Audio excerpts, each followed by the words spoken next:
The latest Arknights Collab has caused quite a stir in the community recently, and since it's just about to end, I want to talk about that today. It's fair to say that the collab is not on sunshine and rainbows. While I personally did like it, it also brought discussion surrounding the game's monetization tactics and the overall perception of Limbus. Despite, in my opinion, being one of the most generous gacha games out there, it seems that its generosity may have brought the game some ire. In this video, the first third will be documenting my polls for the Arknights Collab egos, as I kind of want to share them here and also highlight how my polls went. The other 2/3 will be the main discussion on this topic. If you don't want to see either, just skip to the appropriate timestamp. Let's begin. Hello everyone, so today I'll be rolling for the Arknights x Limbus Company Collab egos. I have saved up quite a lot of lunacy for this, and there is actually the chance that I don't get everything. And due to how the probability works, it is basically a 50-50 rate up between these three and the other egos. And due to how egos work in Limbus Company, if you are a veteran and you cleared out every single ego from the dispense pool, then you will have a higher chance of pulling these. I, however, unfortunately don't have many egos at all, because I just don't get them. Finally, Limbus Company players will get to feel the pain of other gacha players. Oh, I got something. Is that it? Yes, okay. I was getting worried there. I was over 100 pulls without getting anything.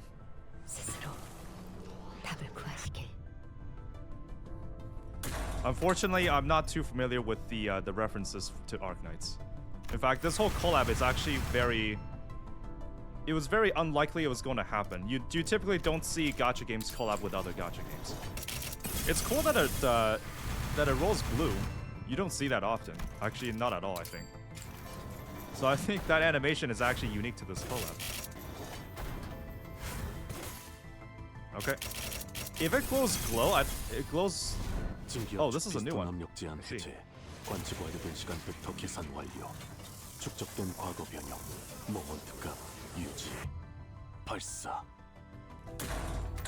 Okay, so I got an ego, but it's not the rate up. So basically you lose the 50-50 there. Oh, yes! There it is. That's what you want to see. 흐릿한 등화, 곱게 접은 종이에 번졌으니 식구의 한획, 용이 되어 빈 벼루에 남았구나. Alright, I'm finally done. Even though I pulled like 169 more times than I needed to, so I'll just exchange the last one here. There's no point of me sticking around anymore. Alright, I'm free. Time to get out of here.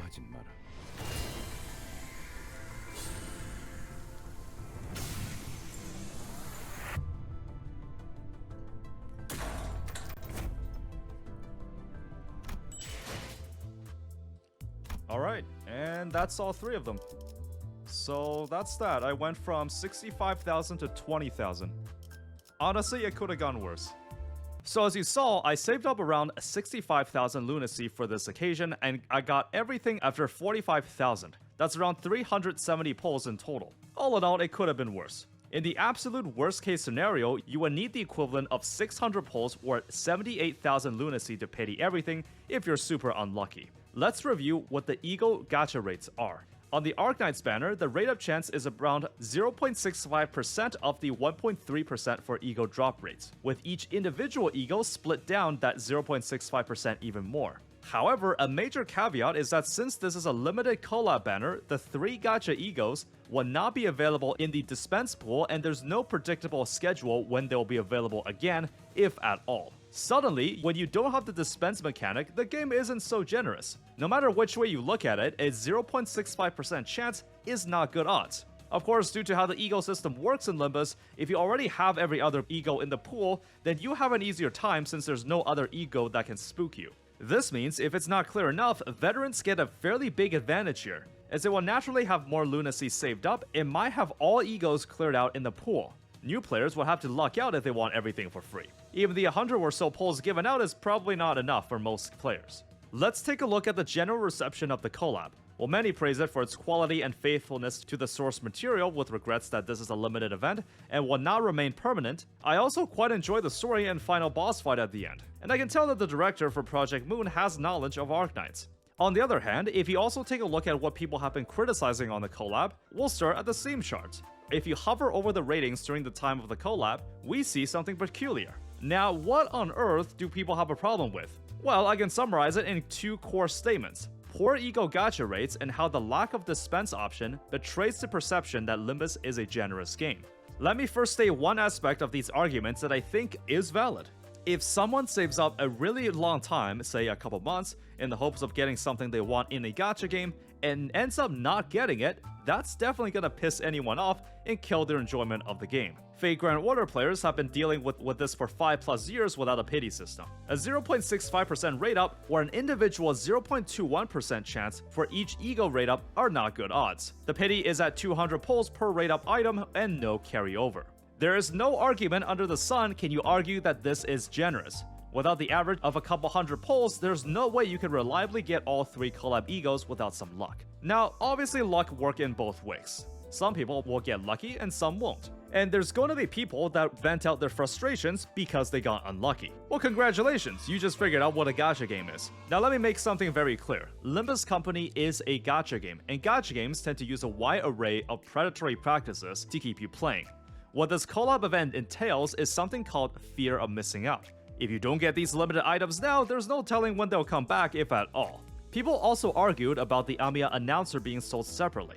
I know Limbus is known for its generosity and tends to give out a bunch of free stuff, just look at the sheer amount of value you get on the battle pass. A sentiment some people might argue is, so you expect us to pay more than the price of the battle pass for an announcer? Now before I say anything regarding this, let's just take a look at the microtransactions other gacha games do. In Snowbreak, with $20, you can get 1 premium skin for a character.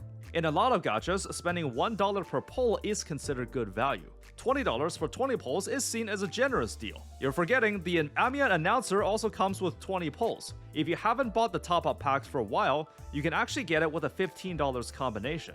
Me personally, I bought it because I think it is really good value, in the context of a gacha game that has continuously brought me enjoyment. The thing is that some Limbus players just don't know how bad it is out there. Fragrant Water players have to deal with a 300 pull pity with no carryover, and plenty of other gacha games have a lot of characters' power locked behind pulling dupes or their signature weapon. Does any of these debacles hurt my enjoyment of Limbus Company? Not in the slightest. The thing is that people might forget that certain special events like collabs and anniversaries can give out a bunch of free goodies, but they're also a great opportunity to make money. As long as you understand that Project Moon is a business with a profit incentive, then you will have a healthy relationship between each other as a customer of their product. Now, if for whatever reason they ever decide to release a new ID in the future that's truly limited and can't be dispensed because they saw the success of this collab event, then yeah, that's gonna raise my eyebrow. If they launch the next wall purchase shortly after the collab to capitalize on the resources everyone was drained trying to pull the limited collab egos, I honestly wouldn't be upset. Limbus Company is a gacha game, and gacha gaming is a business. That will make perfect sense to run 2 limited banners back to back in order for an attempt to make money. I would salute the CEO of Project Moon, saying, "Wow, director, you figured it out. Turns out FOMO is pretty effective at getting that profit. You're an amazing businessman." When you see Limbus earning a higher revenue this month because of the collab, are you going to be cheering for them? I mean, isn't it natural to want your favorite game to earn more money? But keep this in mind, the reason why Limbus earned more this month was due to the collab egos being limited and not dispensable. It artificially creates scarcity, meaning that it's more desirable by a lot of players. Praising the game for having made more money is the equivalent of approving this kind of model. It'll be like telling Project Moon, "Hey director Kim Ji-hoon, look how much money your game made, you should do this more often. Go on and create more limited egos that aren't dispensable." FOMO is a very powerful monetization tool. The reason that the leaders in the industry make so much is utilizing it to the extreme. I think I speak for most players that as long as the game I enjoy is able to get necessary funding to continue development, I don't really care how much it makes. You don't win by being the good guy. Project Moon gets my respect so far for purposely choosing not to include certain predatory practices that's commonplace in the gacha market, despite knowing just how effective it is for player retention and revenue. The Arknights Collab gave a brief glimpse of what Limbus would have looked like had it gone the route of a more traditional gacha. Because if you have no knowledge of what the general gacha market is like, this collab event where Project Moon is considered slightly stingy is just another normal day for pretty much every other gacha game out there. The problem with this brief lapse in the game's generosity is that for some players, it breaks what they've known to expect from this company. The thing is that when you're generous or stingy with your players, you set expectations.